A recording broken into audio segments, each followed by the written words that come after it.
People don't buy what you do, they buy why you do it.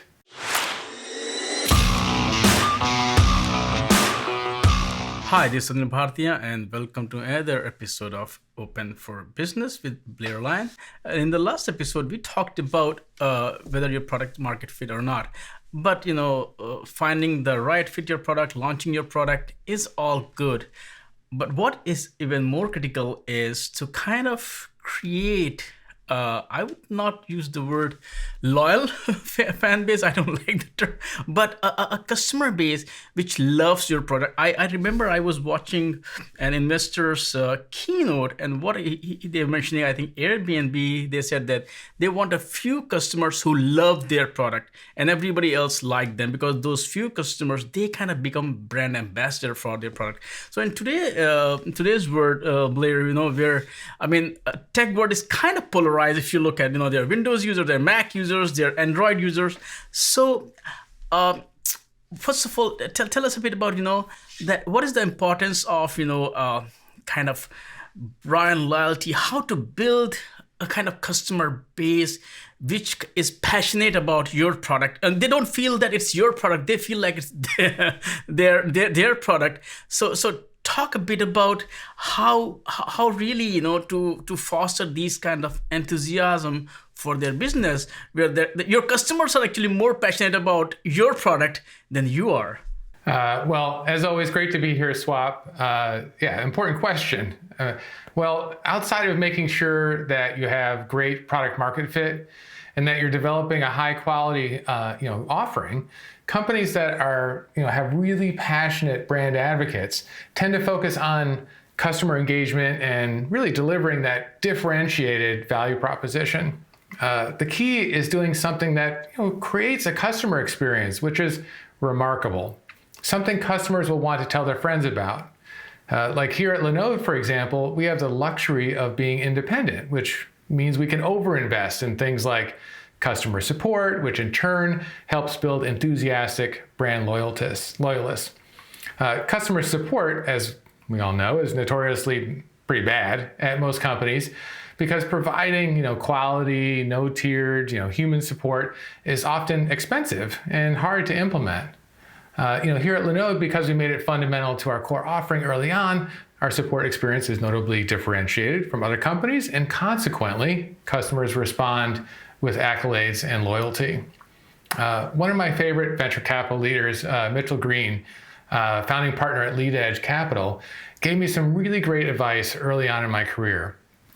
He said, product dominance will always be hard to maintain in the long term, so try and find at least one or two things outside of your core product that you can deliver a best-in-class experience on.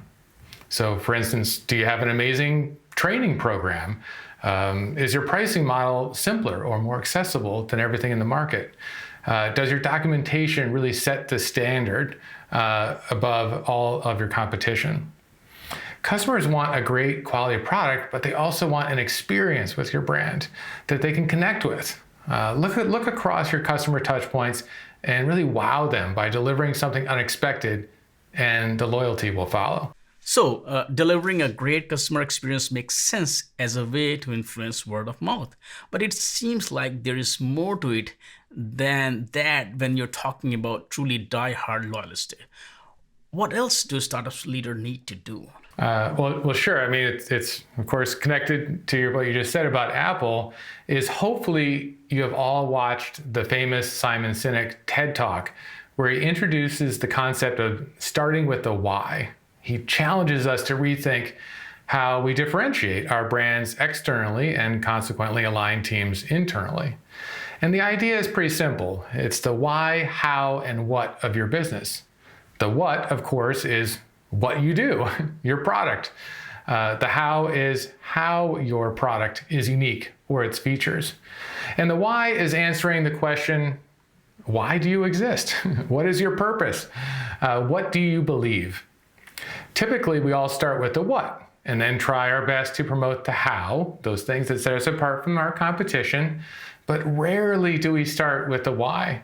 And more often than not, we never define our why to our customers or employees. Simon preaches that people don't buy what you do, they buy why you do it. So to build that really deep brand loyalty, you need to give them something to, bigger than themselves, something to hold on to, something that that really is greater than themselves or your product, and they can feel connected to. Uber, for example, their why statement is transportation as reliable as running water everywhere for everyone. Or Asana's, which their why is to help humanity thrive by enabling all teams to work together effortlessly. If you can start with your why, then you can find customers who not only need your product, but also believe in what you believe. And consequently, you now have a more powerful brand advocate than you could have ever fostered with just product features alone. If you look at in modern world, we have kind of moved away from products that we would download on your machine or actually go in the store and hold it as a physical device. We are moving more towards like services, right? As software as a service, where you are not holding anything physical in your hand, or you're not installing the brand new version that you're excited about, because those products, those services iterate over time. So there's no kind of hype there, which also mean that you cannot get customer excited about it, because even though the changes that you make in your services are subtle, gradual over time. So how do you kind of not maintain, but kind of inject enthusiasm into your customer so that there is no brand fatigue? Because as I said, there is no update cycle as such where you can keep them excited all the time. So it's kind of much more challenging than other kind of products, or basically product versus services is a challenge. Yeah. I mean, it's most of the time as a startup, what we focus on is the acquisition, right? And how do we onboard customers? And it's amazing how little thought is actually given to the ongoing customer engagement. So I mean, I get it. There's so much to do just to make the product work, and then effectively onboard and service those customers. So those additional efforts to engage customers over time can really feel overwhelming and may be hard to justify on the surface. But the fact that so many companies fail to engage their customers in meaningful ways post-purchase is one of the reasons why it's so important to do it right.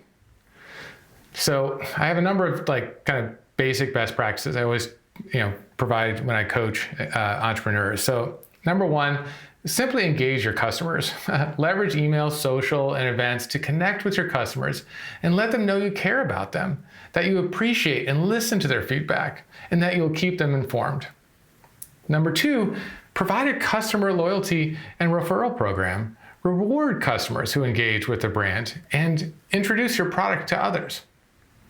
Number three, do the research. Research your customers. See what makes them tick and what they value from a relationship with your company. Number four, share your product roadmap with customers. It's amazing how many companies are so tight-lipped about sharing their roadmap. And it doesn't have to be every secret detail, but communicate where you're going. As humans, we all want to know that the brands we work with are continuing to innovate and build upon what they have. So share what is coming and even what you might be considering to build.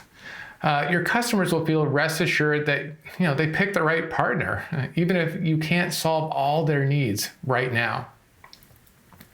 And finally, set up a customer advisory council. I've built and run several of these over the years. And not only do you gain incredible product and market insights, but you build powerful brand advocates that will go above and beyond. They'll break through walls for you. I think net, just remember, it's always easier to keep and grow existing customers than acquire new ones. So invest in your customers and the experience that they have with you, and they'll pay you back with the loyalty you need for long-term success. No, you rightly said. I mean, the reason I can feel about it because I myself am a customer, and there are a lot of product and services I am so excited about because they make my life easier, they make me more productive, they make me more efficient. So I'm willing to take time out of my busy schedule, my life, to tell about those products and services to others. I don't get anything in return. The companies are not paying. I mean, it happens with you and all of us. We talk about things we love. All the way, whether it's food or the device or gadget, and that all comes down to the same. As you said, you love the product, you become their brand, unofficial brand ambassador. Blair, thank you so much because also this is a very tricky, it's not very easy thing to crack. So sharing some of those tips and concepts behind building the loyal customer base. Thank you so much for sharing those, and I look forward to talk to you again next week with another exciting topic on Open Thank you for so Business. much. Thank you. Awesome. Thanks, Swap.